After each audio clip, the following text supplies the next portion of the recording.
Hello friends, स्वागत है आपका प्रभात एग्जाम के यूट्यूब चैनल पर, जहां पर हम एक दूसरे से रूबरू होते हैं सक्सेस स्टोरीज लेके, सिलेबस लेके और स्टडी मटेरियल के साथ साथ बहुत सी ऐसी जानकारी लेके जो आपके कॉम्पिटिटिव एग्जाम्स में बहुत काम आती है। और साथ ही साथ में आपके लिए हम मोटिवेशनल स्पीचेस भी लेकर आते हैं और ऐसे क्वेश्चनर्स लेकर आते हैं जिनसे आपका मार्गदर्शन हो सके और आपको ज्यादा से ज्यादा जानकारियां उपलब्ध हो। तो आज मैं आपके सामने जो लेकर आई हूँ वो है एक सक्सेस स्टोरी यूपीएससी में रैंक होल्डर की। लेकिन उससे पहले मैं आपसे सिर्फ एक बात कहना चाहूंगी कि ये जो बेल आइकन आ रहा है नीचे, प्लीज इसे प्रेस कर लीजिए ताकि आप अपडेटेड रहें, क्योंकि आपको नोटिफिकेशंस टाइमली मिलते रहेंगे।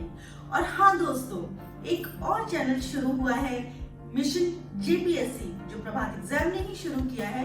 उसे भी आप सब्सक्राइब कर लीजिएगा ताकि उससे भी आपको बहुत जानकारी प्राप्त हो सके उस एग्जाम से रिलेटेड जो जेपीएससी के लिए होता है।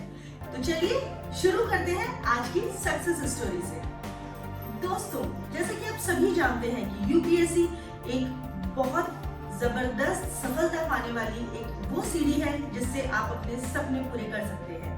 और ऐसे ही कुछ हुआ विश्वांजलि गायकवाड़ के साथ, जिन्होंने साल 2016 में यूपीएससी की परीक्षा में 11वीं रैंक लाकर उसमें सफलता हासिल की। इंटरव्यू में भी उनके बहुत अच्छे अंक थे। बहुत अच्छे क्या, उनके सबसे ज्यादा अंक आए थे। महाराष्ट्र की विश्वांजलि गायकवाड़ ने साल 2016 की यूपीएससी की परीक्षा में 11वां स्थान प्राप्त हुआ, ये मैंने आपको अभी अभी बताया था। और उसी साल विश्वांजलि ने जो साक्षात्कार दिया था उसमें उनको सबसे बढ़िया अंक लाने वाले कैंडिडेट्स में से एक माना जाता है। उनके 275 में से 206 अंक आए थे दोस्तों। और क्योंकि मेरिट, मेंस और साक्षात्कार, इन दोनों के अंकों के आधार पर ही आपकी लिस्ट बनती है और सफलता आपकी डिपेंड करती है, ऐसे ही विश्वांजलि को बढ़िया रैंक तक पहुंचाने में इंटरव्यू के मार्क्स ने बहुत ज्यादा मदद की। इस बारे में बात करते हुए विश्वांजलि कहती हैं कि डेफ यानी कि डिटेल्ड एप्लीकेशन फॉर्म को आपको बहुत अच्छी तरह से तैयार करना है। इसमें उन्होंने ये भी लिखा कि एक एक शब्द बहुत महत्वपूर्ण होता है, इसलिए फॉर्म भरते समय और साक्षात्कार की तैयारी करते समय आपको उसमें लिखी हर एक बात पता होनी चाहिए।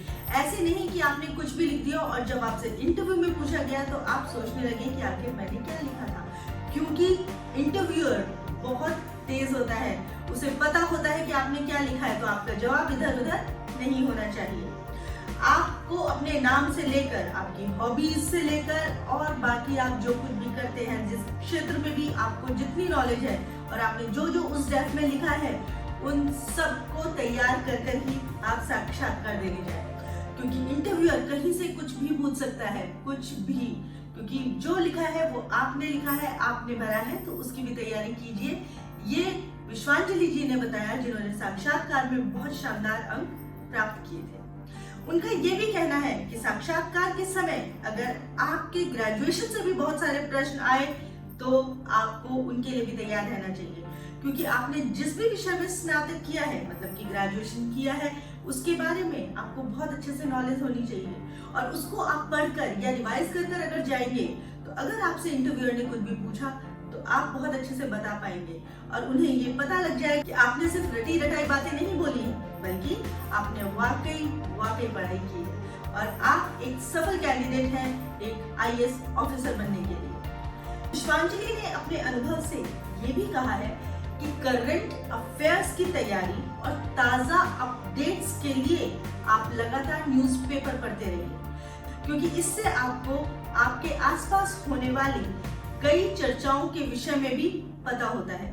इसी प्रकार जिस दिन आपको इंटरव्यू देने जाना है उस दिन भी न्यूज़पेपर जरूर पढ़ें, क्योंकि हो सकता है वो उसी दिन की हेडलाइंस में से ही कुछ पूछ ले। तो इसलिए आपको बहुत बहुत बहुत अच्छे से तैयारी करनी होती है इंटरव्यू की। तो ये तो थी विश्वांजलि जी की कहानी, जिन्होंने किस तरीके से सफलता पाई ये जाहिर करने के लिए वो बताया जो सबसे खास रहा।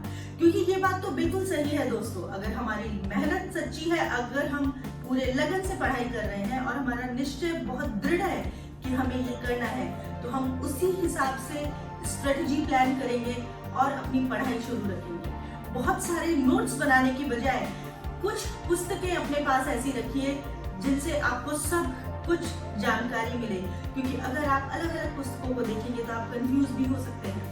तो कोशिश कीजिए कि आप उस स्टडी मटेरियल को अपने पास रखिए और उस तरीके से नोट्स बनाइए पॉइंट्स में कि आप कभी भी अगर कुछ देखना चाहें तो आपको तुरंत मिल जाए। तो ये थी विश्वांजलि जी की कहानी, जिन्होंने सन 2016 में यूपीएससी में रैंक 6 हासिल करके अपने देश का, अपने परिवार का और अपना सपना भी पूरा किया, सबका नाम रोशन करते हुए। तो ऐसी ही और सक्सेस स्टोरीज को जानने के लिए और सुनने के लिए बने रहिए मेरे साथ प्रभात एग्जाम के यूट्यूब चैनल पर, जहां पर हम सक्सेस स्टोरीज के अलावा बहुत सारा मटेरियल लेकर आते हैं, नॉलेज लेकर आते हैं, जिससे आपको मार्गदर्शन मिल सके और आप इसका लाभ भी उठा सके। तो प्लीज दोस्तों, ये बेल आइकन प्रेस कर लीजिएगा ताकि आप अपडेटेड रहें हमारे नोटिफिकेशन से।